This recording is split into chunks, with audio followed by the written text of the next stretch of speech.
compared to time and buying it na credit na be two players bi ase enye easy na competition na no edi say loan na we sem to me call loan so na me ado maboa me e bia nka me ka ho no ma nka e bia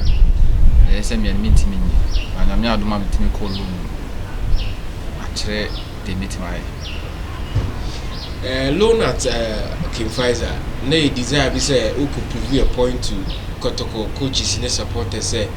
wasan ba bio no a wonya opportunity na obetimi aye ana say game no nyoma bia na o lack na o ko improve yi awo me ka say enema bia me ka say na me lack and am ko ya me ko improve because as compared to previous time by as like I say coach on the na like I say na ho eden kakra de e bia train ga obe share but e bia draw matches ana aye but because never me like no na me ko na me come the na happen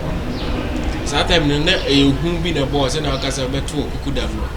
na e hu bi ntina na team players be na players have beto Yakuba Frederick Boateng obedo wusumo like I saw more league no more ball so obedi wa ball league no me kaita me hwere na asena mo coach na me tri obedi na ta mo ball league or Premier League team beto na say like I say they hu kakra o ba isi ade ya ma test league na ho ahu de ya si ade mo di say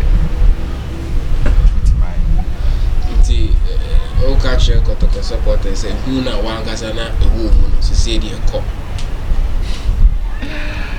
mekasa say de ehu na ewu mu se de free o da no me fa alaba ho ne edum KJT ho asema obi e kan say osuma na de e man kwan obehye uja King Pfizer ho no league no ye jai bono no ahye 8 goals omo hwe woni bi say wo de more than that number no be man and as we been even the same numbers as Asante Kotoko enka se me ko King Pfizer say na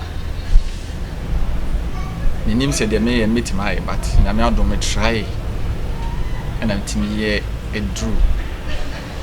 and am san try say me set target bia mo say me try force we drew sa target no but me cha de arena say but see ana mama back no the make catch my fans and say and you say never back and they will expect a lot from me and me so try my best say they will expect from me meet my catch Asante Kotoko there so you striker na ball to say wa coach na chino na do team no emere ne esirimuzo ubenya nam no by all means possible what's a ultimate goal so why you ready to have that instinct no as a striker we jumani so be go because a poor match na and then be say one share and the striker and expect so be go match be I may try my best say as a striker I try some it can be big to every chair supporters the American supporters and say omunya wutre na support was on the support na itimi league na say omu support place na the say yema club mo fan support